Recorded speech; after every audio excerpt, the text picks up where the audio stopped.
IPL, CSK, Dhoni என்றால் cricket ரசிகர்களுக்கு சொல்ல முடியாத ஓர் மகிழ்ச்சியான உணர்வு ஏற்படும்.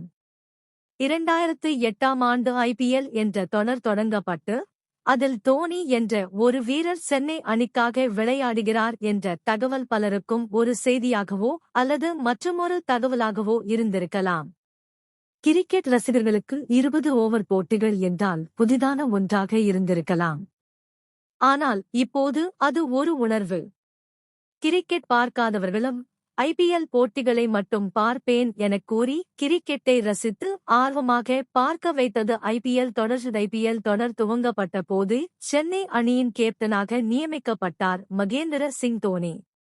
அன்று சென்னை அணியின் கேப்டனாக அறிமுகமானவருக்கு இன்று இந்தியா முழுவதும் கோடிக்கணக்கான ரசிகர்கள் ஒன்று சேர்ந்து அவரின் பெயரை உச்சரித்து, அவர் விளையாடும் 7 முதல் 10 வரை பந்துகளை பார்ப்பதற்கு காத்திருக்கிறார்கள் என்றால், அது அவர் கிரிக்கெட்டில் எடுத்த ரன்களுக்காகவும் கோப்பைகளை வென்றதற்காகவும் மட்டுமல்ல. சென்னை சூப்பர் கிங்ஸ் அணியுடன் அவரது பிணைப்பு என்பது அவ்வளவு எளிதில் விளக்க முடியாதது. மற்ற அணிகள் வணிகத்திற்காக வீரர்களை எடுத்து விளையாட வைப்பார்கள் என்றால், இன்றும் உணர்ச்சிக்காக, அந்த பந்தத்திற்காக அணி வீரர்களை தேர்வு செய்து விளையாடுவது சென்னை அணிக்கே உரித்த ஒன்றாகும். தற்போது கிரிக்கெட் பார்ப்பவர்களுக்கு சென்னை சூப்பர் கிங்ஸ் அணியும் தோனியும் எப்படியோ தெரியாது.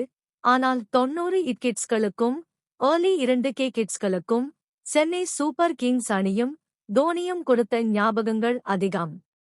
அப்படி சென்னை சூப்பர் கிங்ஸ் அணி விளையாடி நம்மால் மறக்க முடியாத 7 போட்டிகளை நாம் இங்கு பார்க்கலாம். 2019 இறுதிப் போட்டி வெர்சஸ் மும்பை இந்தியன்ஸ் முதலிலேயே தோல்வியிலிருந்து துவங்குவதாக நினைக்க வேண்டாம்.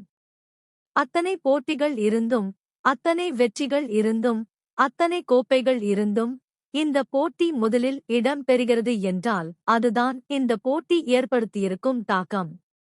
வெற்றி நிச்சயம் என்ற நிலையில் இருந்து தோனியின் ரன் அவுட் நம்மை கதிகலங்க வைக்க ரத்தம் சொட்ட சொட்ட விளையாடி இருப்பார் ஷேன் வாட்சன்.